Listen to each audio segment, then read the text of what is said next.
I'm going to read One Plastic Bag, Isatou Ceesay and the Recycling Women of the Gambia by Miranda Paul, illustrations by Elizabeth Zunin, published by Millbrook.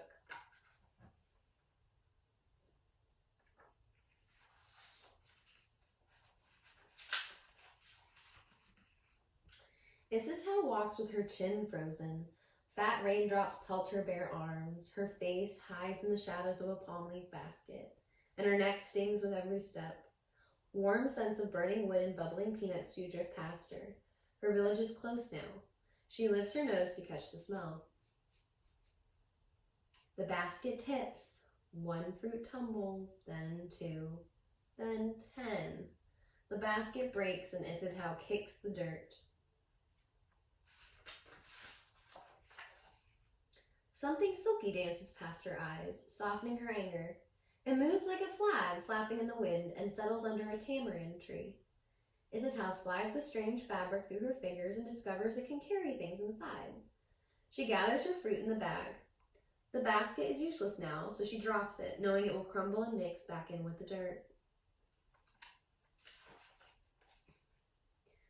4 goats greet Isatou as Grandmother Mombe emerges from her kitchen hut. Hurry in before the rain soaks your beautiful mabois. Isatou scurries in. Grandmother serves spicy rice and fish. Rain drums on the creaking aluminum roof. I broke your basket, Isatou confesses, but I found this. Plastic, Grandmother frowns. There's more in the city. Day after day, Isatou watches neighbors tote their things in bright blue or black bags. Children slurp water and wanja from tiny holes poked in clear bags. Market trays filled with minties wrapped in rainbows of plastic.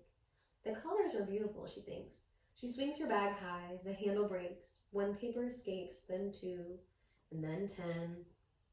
Isatou shakes his hand off her papers. Another plastic bag floats by, and she tucks her things inside. The torn bag is useless now. She drops it to the dirt, as everyone does. There's nowhere else to put it.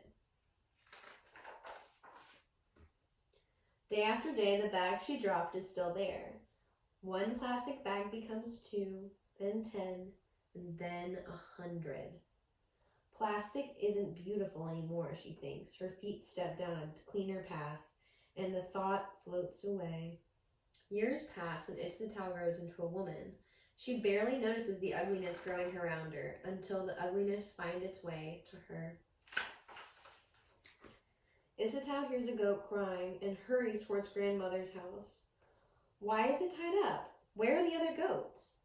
Inside, the butcher is speaking in a low voice. Many goats have been eating these, he says. The bags twist around their insides, and the animals cannot survive.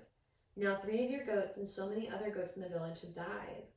Grandmother Mombe's powerful shoulders sag.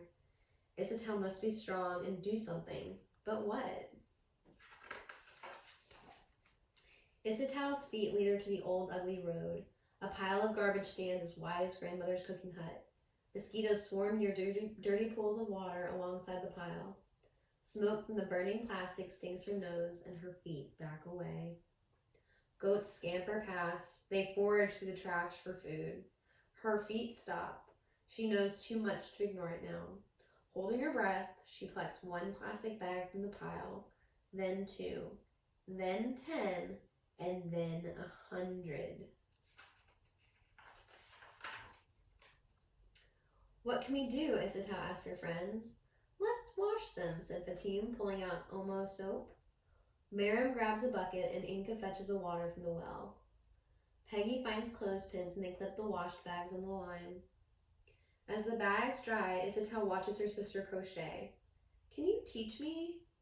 Yes, her sister shows Isatou the stitches and then hands her a metal tool. Isatou's fingers busy themselves, in, out, and around. Thank you. Isatou finds a broomstick and carves her own tool from its wood. What's that for? Fatima asks. Isatou pauses. She and Peggy have an idea, but will their friends think it's crazy? Will the idea even work? Nervously, she explains the plan.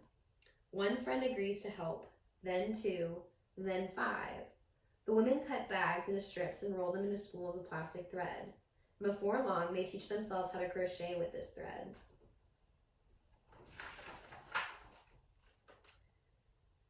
Naga lagi bi, asked grandmother. How is the work? Nidanka, Nidanka, answers Isatou.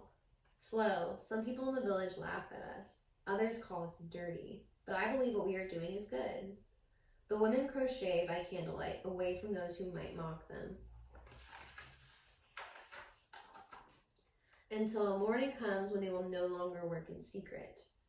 Fingers sore and blistered, Isatou hauls the recycled purses to the city. One person laughs at her, then 2, then 10, but then... One woman lays Dalasi coins on the table. She chooses a purse and shows it to one friend, then 2, then 10. Soon, everyone wants one. Isatou fills her own purse with Dalasi. She zips it shut and rides home to tell grandmother she's made enough to buy a new goat. When she passes by the pile of rubbish, she smiles because it's smaller now. She tells herself, one day it will be gone and my home will be beautiful. And one day it was.